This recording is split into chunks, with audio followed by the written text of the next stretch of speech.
नमस्कार। आज महाराष्ट्र या विशेष बातमीपत्रामध्ये आपल्या सगळ्यांचं स्वागत। मी प्रसाद काथे।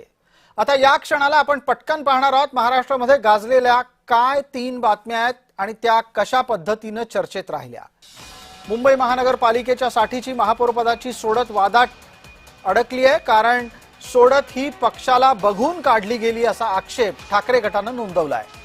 दुसरा मुद्दा येतोय तो चंद्रपुरातून। तिथे काँग्रेसमधलं धानोरकर विरुद्ध वडेट्टीवार हे भांडण संपायचं नाव घेत नाहीये।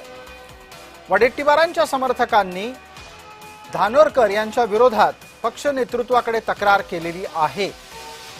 तिसरा टप्पा आहे तो दावोस दौऱ्यातल्या मुख्यमंत्र्यांच्या कामगिरीचा। मुख्यमंत्र्यांनी मुंबईच्या आसपास इनोव्हेशन सिटी बनवण्यासाठी विशेष प्रयत्न सुरू केले आहेत। 1 लाख कोटीची गुंतवणूक आणण्यासाठी त्यांनी प्रयत्न तर केलेच, पण त्याचबरोबर मुंबई आणि आसपासच्या विकास परिसराचा समग्र विकास व्हावा म्हणूनही विशेष करारही केल्याचं त्यांच्या दावोस दौऱ्याच्या 4थ्या दिवसाच्या करारांवरून दिसतंय। आता आपण बोलतोय तपशिलांकडे, मात्र त्याचबरोबर एक अत्यंत महत्त्वाची